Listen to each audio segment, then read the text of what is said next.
You know that feeling on the last day of the month when you hesitate before opening your banking app? Not because you went on some reckless shopping spree, not because you made one giant mistake, but because you drifted. Groceries were a little higher. You ordered takeout more than you meant to. A few small online purchases didn't feel like much in the moment. Maybe there was a birthday, a repair, or just a week where you were exhausted and convenience won. Nothing dramatic, just quiet erosion. And now you're staring at your balance thinking, next month will be better.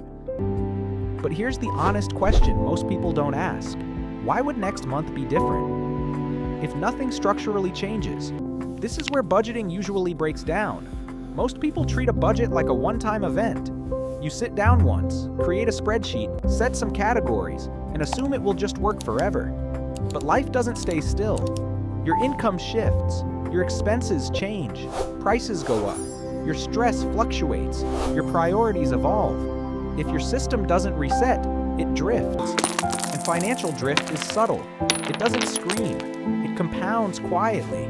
That's why a monthly budget reset system matters. Not because it's complicated, but because it creates rhythm. It's a short, intentional routine you perform at the end of every month to recalibrate before the next one begins. It turns money from reactive to deliberate, and it turns anxiety into clarity. Let's slow this down and walk through what this really looks like. The first step is awareness without judgment. Before you touch next month's numbers, you review the month that just ended. Open your transaction history. Scroll through it slowly. Observe. Not to shame yourself, not to criticize, just to see reality.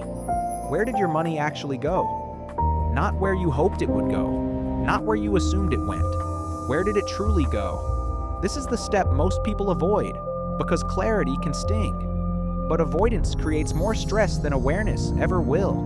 When you don't look, your brain fills in worst-case assumptions. It exaggerates the damage.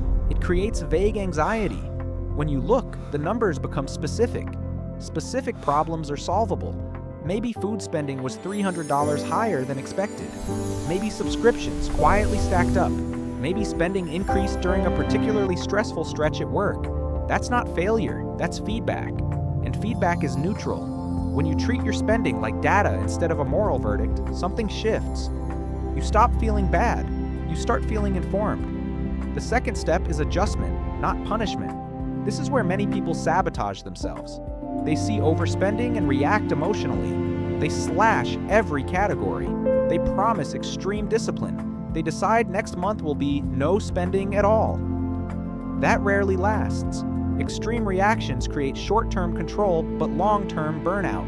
A reset isn't about punishment. It's about calibration. If groceries are consistently higher because prices increased or your family is eating at home more, your grocery budget may need to reflect reality.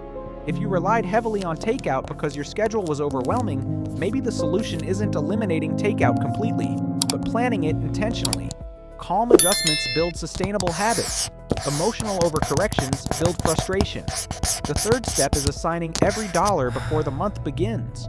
Most people let money arrive, and then decide what to do with it as the month unfolds.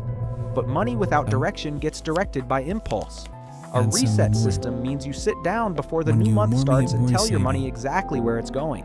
Rent is covered, utilities are allocated, groceries have a defined limit, flexible spending has a ceiling, savings has a target, debt payments are clear. You're not negotiating mid-month. You've already made the big decisions while your mind is calm. This reduces decision fatigue dramatically, and decision fatigue is one of the biggest hidden drivers of overspending. If you're debating with yourself every day about whether you should spend money, eventually your brain gets tired, and tired brains choose convenience.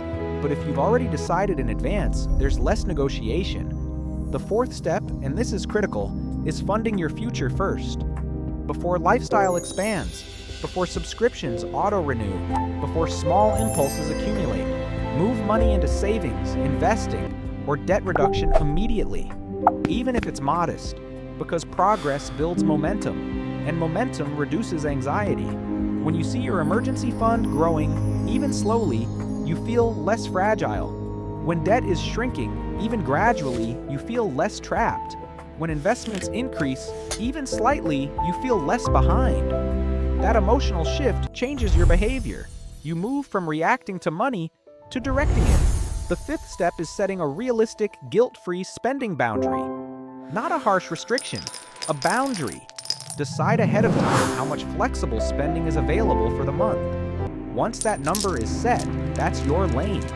Inside that lane, you're free. Outside that lane, you pause. This reframes spending from emotional to structural. Instead of asking, should I? You ask, is this inside my boundary? Boundaries create calm. Ambiguity creates stress. And here's something people rarely consider. The reset isn't just financial, it's emotional. Every month leaves residue.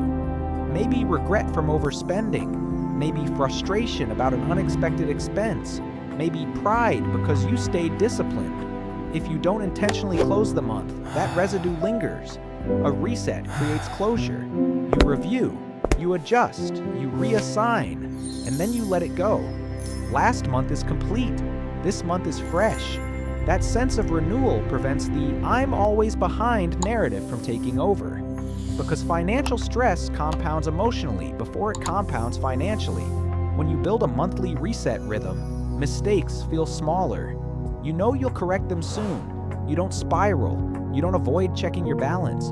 You stay engaged. And engagement creates progress. Over time, something subtle shifts. You stop fearing the end of the month. You stop being surprised by your balance.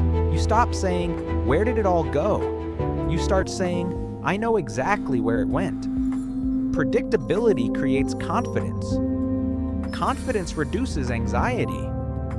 And reduced anxiety improves decision-making. Here's the deeper truth. Most people don't need a more detailed budget. They need a recurring checkpoint. Money isn't managed through intensity. It's managed through rhythm. 30 to 45 minutes once a month. Review, adjust, assign, fund the future, set boundaries, close the month, move forward. That's it. No extreme deprivation, no obsessive tracking, just a consistent reset. Because when you pause intentionally, you stop drifting accidentally. And drift is what quietly creates financial stress. A monthly budget reset system doesn't make you perfect. It makes you responsive.